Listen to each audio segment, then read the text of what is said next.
Thank you for joining us today on Kyber Clips. Today we're going to talk about the top 10 questions we get from our clients regularly as we're going through the discovery process to help them understand what they need to do to become secure. Today, joined with me is Bob Thomas, CIO, CISO for Kyber and our clients. I'm Mike Jafrida, President of Cybersecurity, and we hope this information is helpful for you. Bob? So one of the top questions that we always seem to get, and I think this is a great place to jump in, is what is cybersecurity? And probably tagged onto that, why is it important? So it's funny because cybersecurity is such a broadly used term these days. It can't be pinned down to any single thing. And the theory that we like to use around cybersecurity is any tools, controls, services, etc. that'll help protect you from cyber attack. Those things could be technical controls, so things like multi-factor authentication, advanced threat detection, those types of things. They could be process controls, so this is how we handle these types of things, this is who we let do these types of things, this is who we let access different types of stuff. Some of it is written policy, things like an acceptable use policy in an organization, data destruction policy, the way we're going to do physical things that might affect data that could be affected by an attack. So cybersecurity really is that whole universe of different things that you can do to try to protect your organization, to reduce your risk, and allow you to be safer, even though there's no 100% guarantee, but safer and less likely to have a cyber attack, and if you do have one, have the impact of that attack be less on your organization so you could return to full operational status. See, I think that's a really important thing to understand, that it is just words, cybersecurity, and people think it's just this, but it is an entire universe. And I think it's important for people to think about all the impact that can be made by a breach or a data loss and how they're going to protect from that. Absolutely, and that's what we do all day, every day, is trying to help people reduce their risk, reduce the impact on their organizations, and let them do what they love to do. Very good. So another one we get a lot, and it comes shortly after people ask us what cybersecurity is, when we say, well, we like to do defense in depth. Explain to us, Bob, what is defense in depth? So defense in depth was, I'm not so sure you could say we invented it, but we have, we've certainly taken advantage of what it means. And what that is there is no, to your point, there's no 100% guarantee that anybody is going to be protected 100%. They're never going to get breached. It's very hard to use those words. But the way to get as close as possible to that 100% protection is to have multiple layers. You mentioned earlier multi-factor authentication.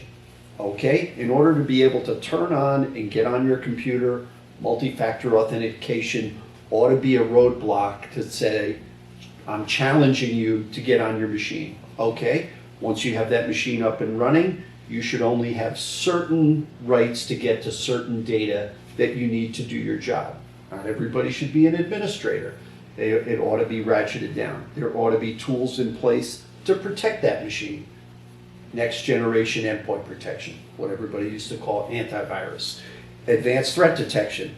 We're looking for guys that have whittled their way into the environment and are maybe sitting there dormant or looking and researching and performing reconnaissance on your network. Okay, we want to be able to find them before they can do bad things. ATD can do that. We want to have the right protection for your data, backup and recovery.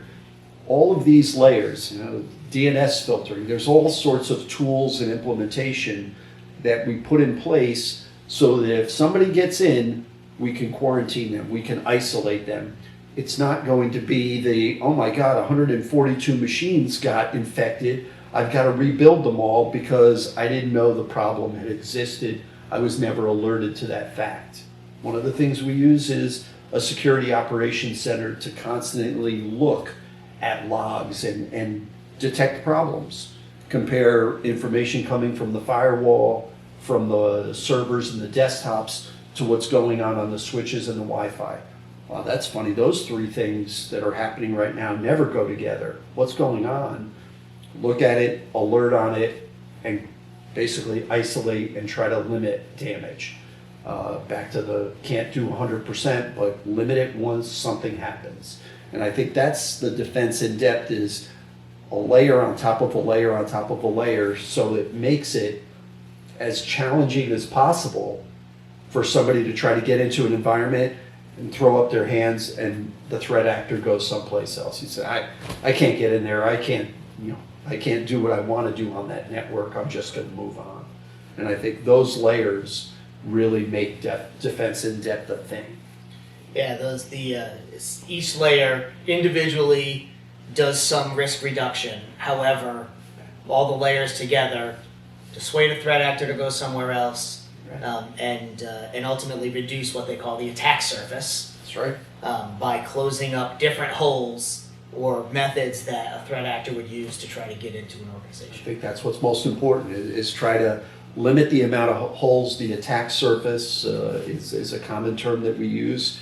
And the more you can limit it, the harder it is for them to get in, and the less of a target you really are, whether you believe you are or not.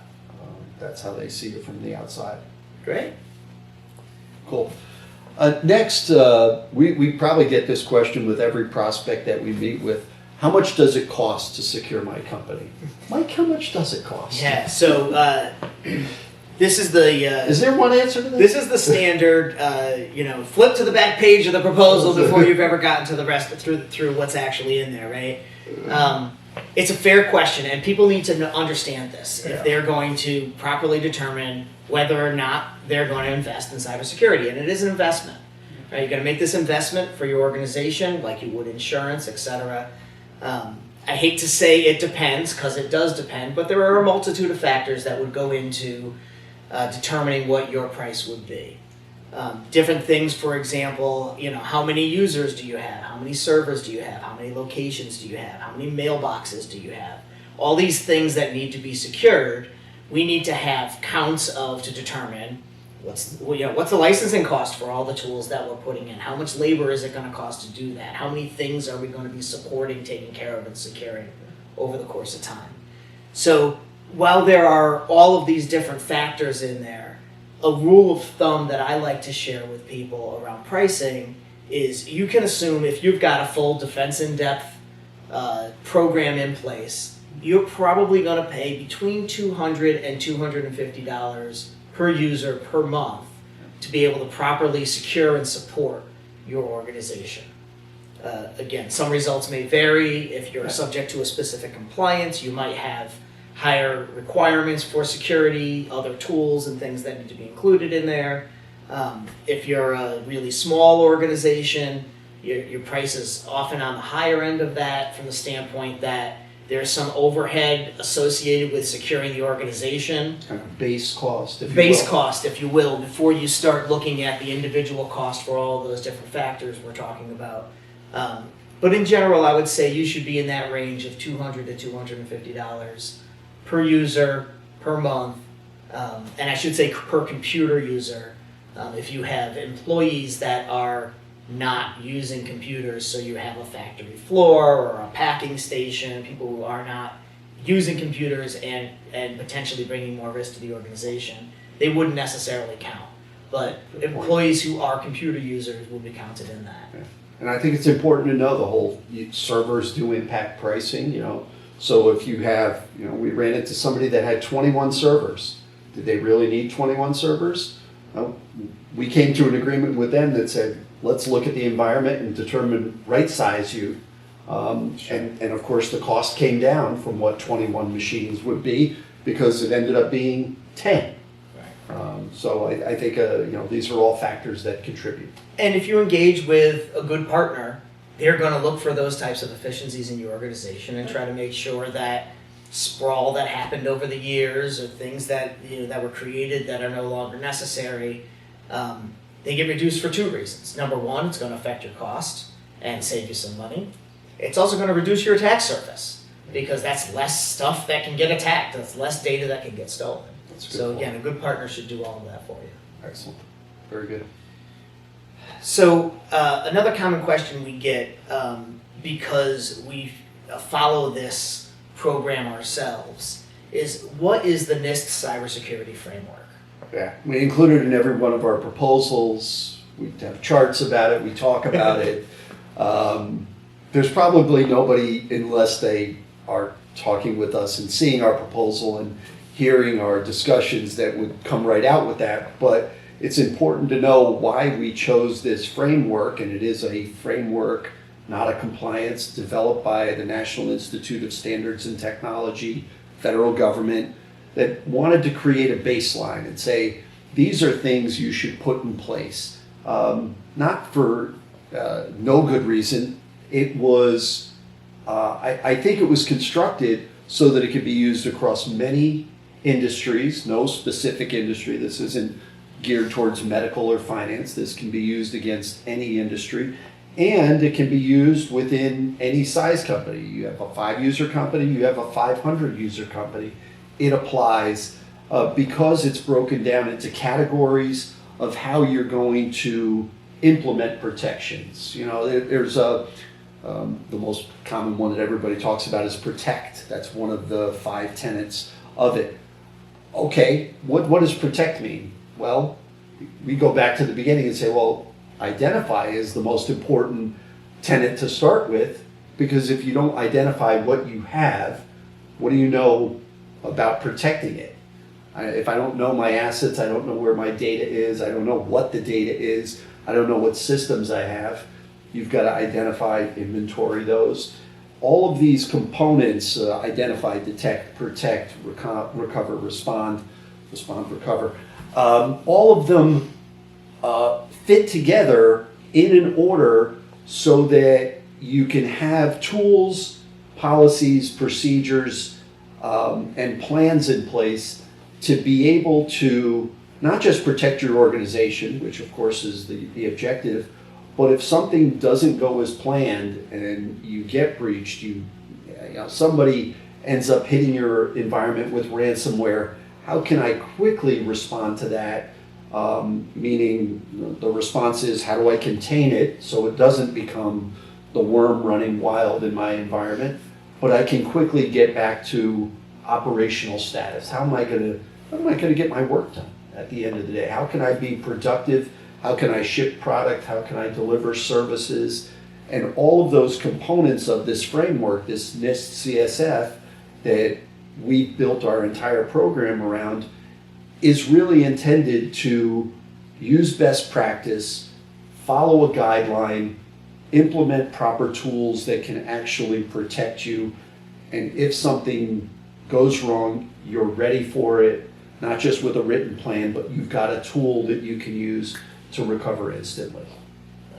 I think something that's important to understand under the heading of best practice is that they don't say, install this particular next generation endpoint software, install this specific kind of a firewall, right? They say you need to have something at the perimeter of your The edge of your network. of your network to reduce the amount of traffic that can get through and detect threats that happen. There's several different ways you could do that.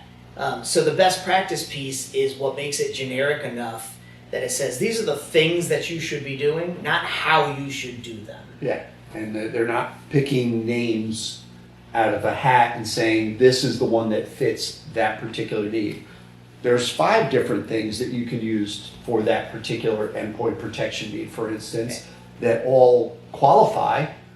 They may not all do the same exact job or do it as well as one another. And that's our job to figure out exactly what the best product is and how it works to reduce risk. But it is a requirement.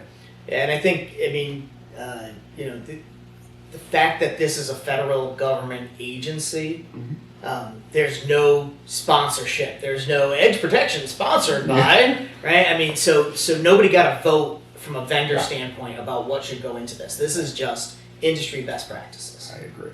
Yes, I think it was a great idea, And the implementation, it's now advancing. We're just rolling out version 2.0 from the government, and it gets a little bit tighter and a little bit more structured with each version that they run out. It's been version 1.1 for a while, and it's worked quite well. And they saw a few holes, and they said, "Hey, let's improve upon it." And they're spending effort, and I think that they've given people the right guidance. Great, thank you for that. Sure. So, there's a lot of folks out there that are using managed service providers, and I think the assumption is that they're already doing something for me, but maybe people don't really understand. Can you talk about, does my MSP that I'm using today already secure my systems, my stuff, my company? We hear that a lot, right? Oh, my IT guy takes care of the cybersecurity, right? The short answer is maybe, because there's a lot of different levels of managed service providers out there. There are people that start from, the one guy who was the really smart IT guy at a big company and went out and started his own company, all the way up to fully functioning managed security service providers that require security by design as part of their program.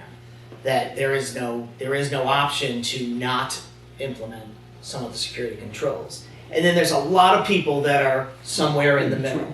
So a traditional managed services provider, absolutely in this day and age, is probably making sure you've got a firewall that's fairly well locked down, may or may not have advanced threat services on the firewall itself. They are probably recommending some sort of a next generation endpoint protection. Most organizations are not using traditional antivirus anymore, although we do see it out there. But they're using an endpoint protection that does look for some sort of machine language, advanced detection for threats other than just virus definitions in a file that has to be updated regularly, which is a little backwards looking as opposed to forward looking. A lot of managed service providers today are taking that further and giving you options for adding on security services, things like multi-factor authentication, maybe DNS filtering, security awareness training. Those types of things are generally in the menu, so that you can say, okay, I'd like to add these things. And maybe they're even coming to you and recommending them and saying, these are things you should do. We think it's best practice to do that. Maybe they've read the NIST cybersecurity framework and they've seen, all right, best practices to make sure that you're segmenting your networks and you're doing this and you're doing that. The problem with the question of does my MSP secure my company is that they probably do at some level. The question is that an appropriate level for what you're concerned about in your organization, the amount of risk you want to take, how big your attack surface is, how important your data is, how important your reputation is, and is that the right amount of investment for you, or should there be more? And I think it's important, if you're comparing MSP A to MSP B, to really understand the line items of what's included in that proposal, so that you can understand, okay, if I don't have the extra 4 things that MSP B is trying to sell me, is that appropriate? Is it appropriate for my organization, for my risk tolerance, right? What we say is appropriate in our organization for how much risk we're willing to take. Is that amount of cybersecurity okay? You could go to the nth degree with cybersecurity. And so sizing it appropriately for your organization, your risk tolerance, and the importance of your data, your reputation, and how they're going to affect your ability to be successful as an organization is really the key to figuring out the answer to what's there. So, when you say MSP A versus MSP B, the first thing I think about is somebody that uses MSP A, do they really even know all the things that they have or that they're missing? And I think that's the only chance they really get to making a comparison, is to, we call it, have somebody put a second set of eyes on what's going on Sure. to try to educate you. And if the end user is educated, we feel that they'll make a better decision and at least understand where they are, where they stand today, and do they understand the risk level that they're at. Right. And I think that's important to know. It's not the same as buying a dishwasher when you know the exact model and all the features, and you can compare that model's price in 3 different locations, right? And say, where am I going to get the best deal? I could hit the compare button. Right. But the deal has to include the risk. And the deal has to understand, what is it that I'm not getting in this package? The reality is, most managed service providers, managed security service providers, their cost structure is pretty similar, right? So their labor costs are pretty similar, their licensing costs are pretty similar.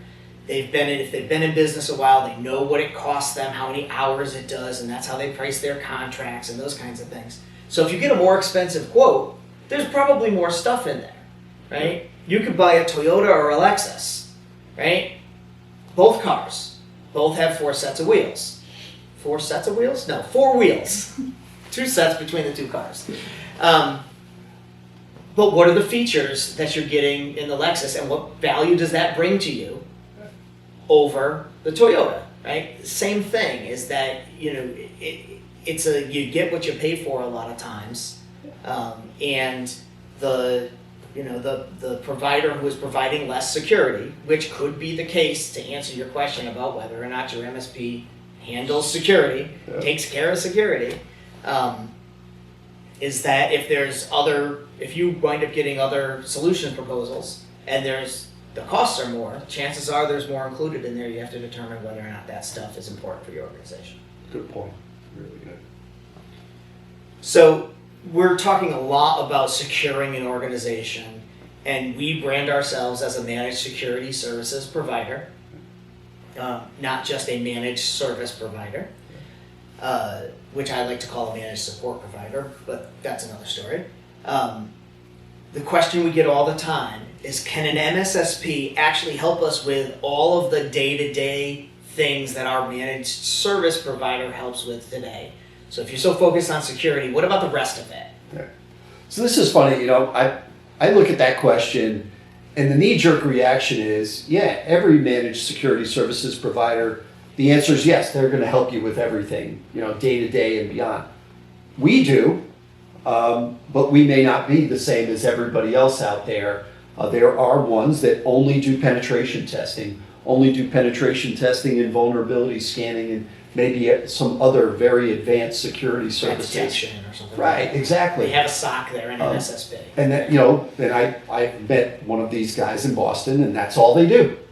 And I said, well, what about your support team, your help desk? Oh, we don't have one of those. That's not what we do. But from Kyber's standpoint, we've evolved over the decades, and we were a traditional break-fix operation. We were a traditional managed support provider. We were a managed services provider. But we've evolved and changed our business model and really taken the bull by the horns and become the managed security services provider that we feel that clients need in order to protect themselves in today's world. And part of delivering that service is we need to be able to make sure people are productive and functional. And part of that is, yes, we have a service desk that takes calls and tickets every day, all day, to try to help people with what may be mundane tasks. I need to be able to print. No, man, I can't print to that printer. Sally can't print. Joey can't get to his email. Right. I went to launch this and the report didn't run. Okay, let's work with your software provider. We'll interface with them, help them find the answer. I got home and I thought I knew how to use the VPN, but maybe I didn't. I need help. Okay, well, we have instructions and let's walk through them. Those types of things to make sure that they can actually do their job. I think, from our standpoint, I think it's second nature because we've done it all along. And we understand, when people aren't productive, they're a little irate, Unhappy. unhappy. Unhappy. Yeah, there's a Dissatisfied. there was a word I was searching for, but yes, unhappy. And obviously, we don't want unhappy clients. We want to be able to make them productive, make it easy for them to do their jobs, and that just comes along for the ride. I think the way we think about it. Well, and the reality is, the more security and security controls you put in place, the more chances are that something's going to get blocked, or something's, you got a multi-factor, the multi-factor's not working, you got a VPN, you mentioned, how do I get connected to that?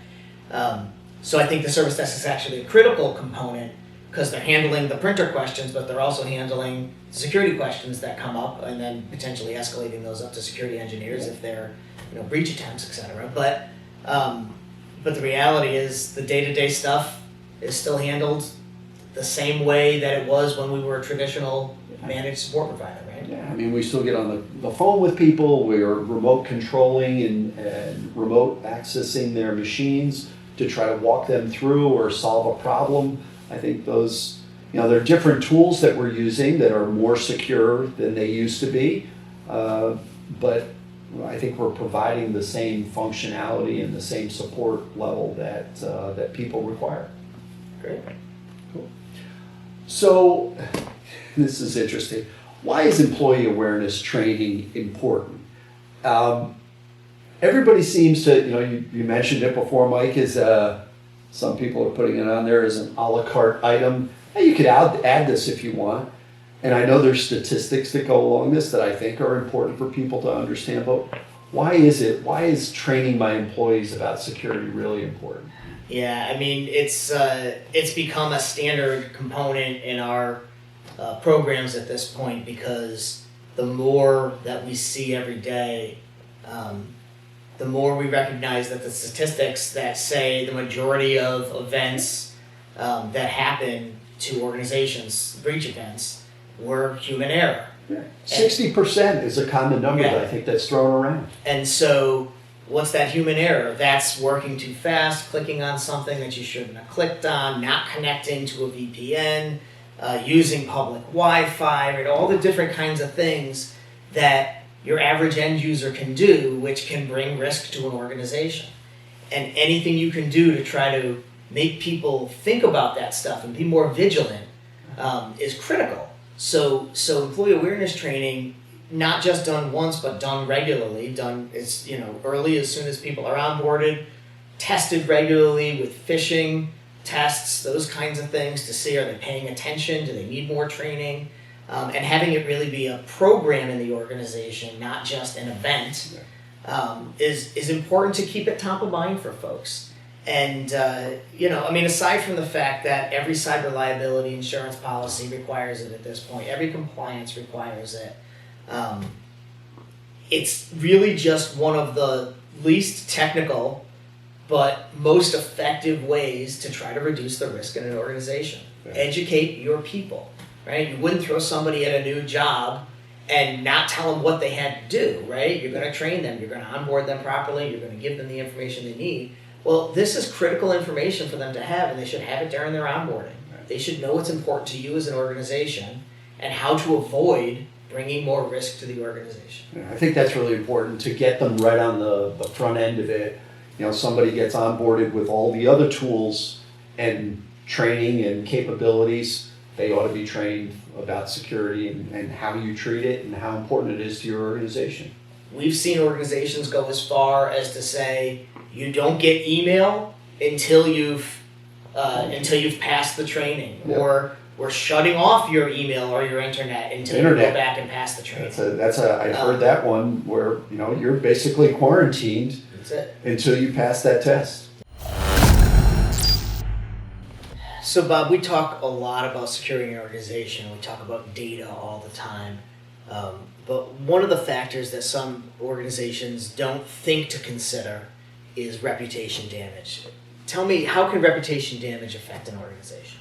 So it's really interesting when we get all of these questionnaires from our clients, and they ask us to help them fill them out.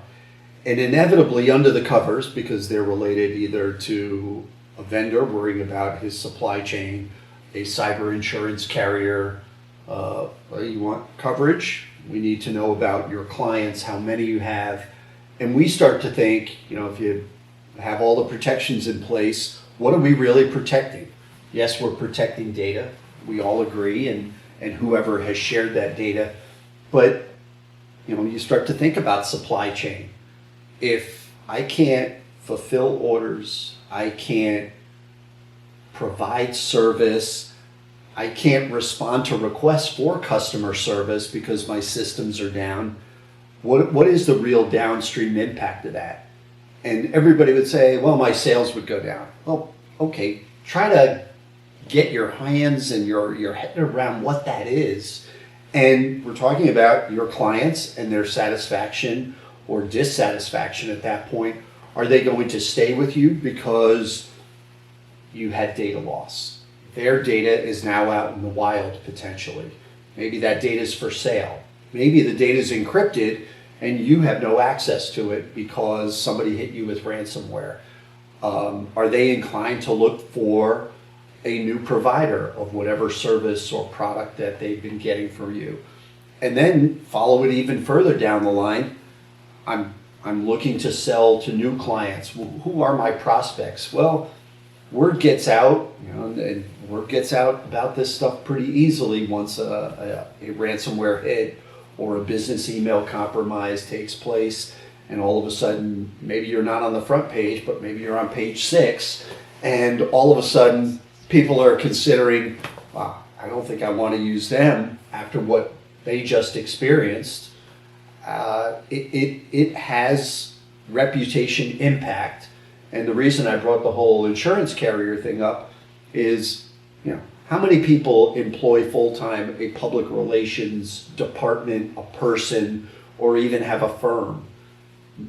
Unless you get into large enterprise, that's probably not a thing. Very few, right? Yeah, I think that's very few.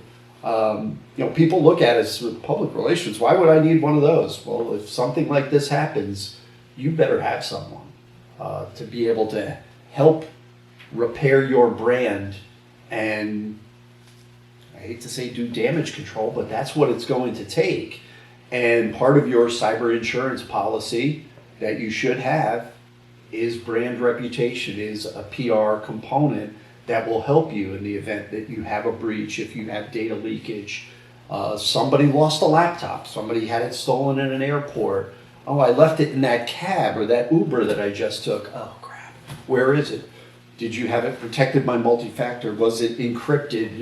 Everything that you could do to protect it if it fell out into the wild. All of these things can come back to you and impact your brand and what your reputation in the marketplace is. It is a big factor that I think has to be considered when you're, you go back to, does the MSP secure my company? Well, this may be a component of how you should think about the value of your data, your reputation, your firm, and what you're trying to protect and what that's really worth. Yeah, I try to help people often with the value piece of this, and just like valuing your brand is impossible to do, right? I mean, I'm sure some large organizations have ways to do that, but it's not really accessible for most smaller organizations. What I tell people to think about is this. Come up with your average client size, right? And do that math any way you think is appropriate. Throw out the top one, throw out the bottom one, move in the middle. But if you've got straight line, you do $1 million a year and you have 10 clients, it's $100,000 a piece, right? Simple math. And then just think, knowing my clients the way I do, the relationships that we have, why they came to us, right? Did they come to us because we are the brand that people expect, etc., because we have a great long family reputation, being in business, etc.? How many do you think you might lose? And how many do you think you might not get if you were to suffer a breach? And it's an impossible question to answer accurately. Yeah. But it can give you a scope. If you just say, well, I think I might lose 2 and not get 2 more, all right, well, that's $400,000 a year. If your average client lifetime value is over 3 years, right, that's $1.2 million of lost opportunity that came as a risk associated with that breach. That again, it's not, there's a little bit of magic math in there, but it's because you don't know what will actually happen. And part of what I think helps organizations minimize that cost is knowing that they did all the right stuff up front. Right? If they were engaged in a full security program, they had a defense. They did all the things they should do. They trained their employees. They had multiple layers of defense. Breaches can still happen, but if you can tell that story afterwards, that hey, look, we followed a known framework like the NIST Cybersecurity framework. We had the controls in place. Something still happened because there's no 100%.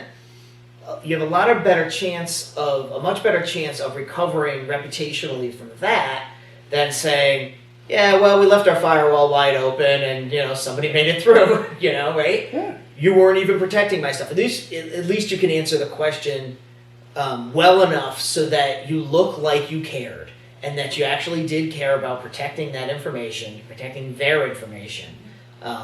And keeping your service as available as you could, even though something did happen. Additionally, if you're following that kind of program, you probably reduce the impact to your organization of what happens, which means maybe not all the data got out, only a little of it got out. Or maybe it was contained to a couple of machines instead of the whole network. Maybe you could still process orders, you could still make deliveries, you could still do services, you could still do the things that you do, which is what affects all your downstream service providers that are expecting you to deliver. Well, and I think, we talked about the NIST cybersecurity framework, we talk about reputation. If you put those two things together, the state of Connecticut has put a program in place that says if you put the NIST cybersecurity framework protections in place for your organization and you can prove that implementation was proper and monitored and in place and working, you are going to avoid fees and fines that would come down from the Attorney General based on a breach happening or data getting out into the wild that otherwise, people say, oh, well, I did the best I could. Well, was the best you could the best practices that have been dictated? If they are, then that is a protection that's in place right now and a fee avoidance. It gives you a leg to stand on. Yeah, for sure. It does. And I think the insurance carriers look at it that way too, is did you have the programs in place? That's what they want to see, is that you're not making a half-baked effort. Did you put multi-factor in? Well, yeah, all but 5 accounts. Well, that's not what they want to hear. They want to hear that everybody was protected, Right. and then they'll pay claims based on that. Otherwise, there's a different problem. That's another set of issues. It is. Okay, we everybody probably has one of these in our industry. It's an MSA, a Master Services Agreement. People get one of these. We obviously every prospect, every client that we deal with and do business with gets one from us. What is an MSA and what is an MSA and why? Yeah. So Master Services Agreement is something that, again, most managed service providers will require that their clients sign.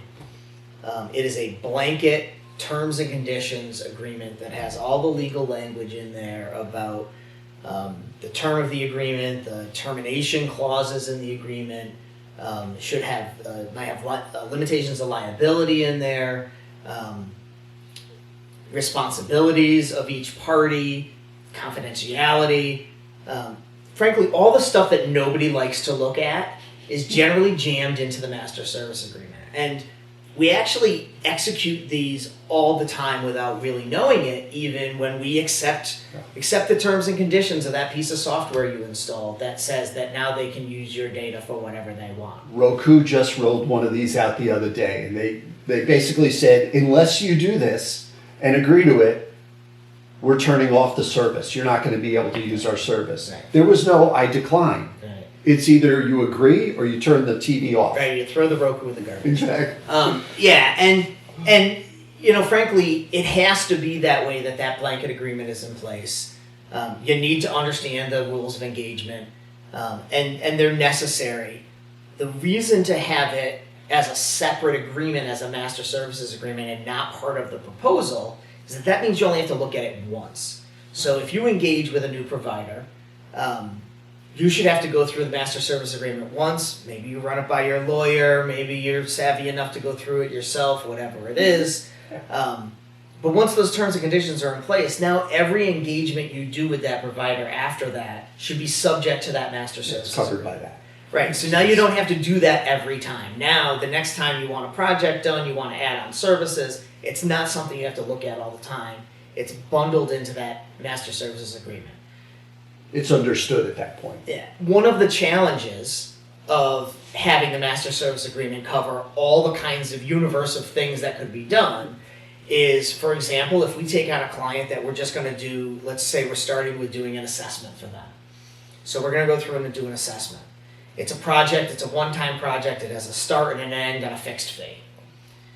The master service agreement covers all kinds of things we might do for them, and it has rules in there about things like, well, if we're managing your network, the equipment must be at certain standards, right? You can't have Windows 7 machines still on your network because it's too risky. You have to have current supported operating systems, current license agreements, all that kind of thing in there. And the question I get a lot with that is, well, this stuff's not going to apply to me, so why do we need it?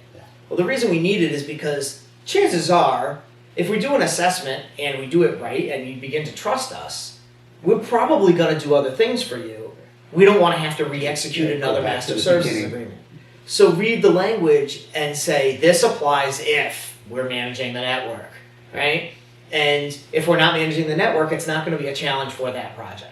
Right? But then if we do start to manage the network at some point, then The terms and conditions are covered. they're covered, they're in there, they're done, we don't have to do it They're again. We agreed can to. just talk about securing your company, getting you great support, keeping you operational, reducing your risk. We've talked a lot about different pricing of different managed service providers, managed security services providers, and a lot of things that make up those kinds of programs. If somebody's thinking about changing from company A to company B, what kinds of things do they need to do before they pull that trigger? So, at a very base starting point, since we just talked about MSAs, you ought to understand the contract you have with your current provider. I think you ought to understand not just the term, end date, which is probably the most important point, renewal date, those types of things. Is there a termination clause? We just talked about there should be, part of the MSA agreement is what's the term, what's the termination rules, how does that engagement work, what if I want to get out early, is there a fee, what if people in the telecom world, ETF, early termination fee, how do I know now is the right time to be looking for a new provider, and how can I easily make a change? And that contract status is one of the things that really comes to mind. And we run into this all the time in the telecom world, because people have these contracts, don't even remember the last time they signed them. Well, I think I signed something with AT&T, or was it Verizon? Or they start to think about that stuff, but do they really know what the end date is and what the impact of breaking that contract is? So I think it's really important to understand what your current terms of engagement are. And then you have to start looking to get your ducks in a row. What do I have for equipment? Earlier on you said, how do you figure out pricing? Well, we're going to ask a bunch of questions during our discovery. How many computers do you have? How many laptops do you have? How many servers do you have? How many end users, real computer users? Then you start getting into licensing. Okay, what do you have for licensing? Are you a Microsoft Office shop? Are you a Google Workspace shop? What licensing do you own? What levels of licensing? Are you buying them month to month? Are you buying them a year at a time? Are you prepaying? There's all these rules of dealing with licensing. In a perfect world, you push a button and all of this stuff spits out of the system. I know we have that capability, maybe not everyone does, but you want to know the hardware you have, you want to know the software that's in use, and you really want to know what you have for licensing so that you can easily make a transition, as opposed to the worst thing of all, finding out after the fact. We forgot. Where did we have that? We ran into a situation where the previous provider wouldn't turn over the licensing information, and the client had to buy all new licensing. Is that crazy? Of course it's crazy. But they wouldn't give them a run book that had all the details of passwords, information on the equipment, right down to switches, firewalls, routers, Wi-Fi. All the pieces should be inventoried to make it as easy as possible to make a transition. I think that's what's important about it. Well, you mentioned the run book and the passwords, and I'm a firm believer that the administrative passwords to the domain are owned by the client, not the managed service provider. And all of this stuff should be owned by the client, really. Yes, but the administrative password is probably one of the biggest showstoppers if you can't get a hold of that. Yeah. Now, been in this business for a long time. There's been plenty of transitions for clients coming to me from another provider and losing clients to other providers. Happens. And the vast majority are smooth transitions because everybody's been on both sides of them. Yeah. However, knowing your admin password, if you get to a situation where you cannot get that out of your MSP, that can really put you into a tough position if they start to be sticklers about it. So yeah, especially if there's only one domain admin account, or you don't know that there's two or three and don't have those credentials either. Yeah. It becomes, then you're in for a battle. So even if you're not looking at a current change, there's the things you ought to think about having. You own them. You ought to have a copy of them. They ought to be secured. But you ought to have all that information because you own it. It's your system. And you don't have to ask for it the day you're thinking about making a change. Yeah, no, because then it's going to be contentious or potentially contentious. Yeah. I think it is a really, really important thing to know. And there's certain other passwords. Firewall is another one. If you don't have that, there is no way to recover it. Yeah. You wipe the firewall clean and start from scratch and start building rules, setting up VPNs from scratch. It's a really, really big deal on That certain documentation items. is critical. Yeah, it definitely is. Run book. Great. Well, I appreciate the time today, Bob. For everybody who watched this, I really hope that this information was helpful to you, that this is put you in a position to be more educated about the world of cybersecurity, managed service providers, managed security services providers, and that this positions you to make good decisions for reducing risk for your organization.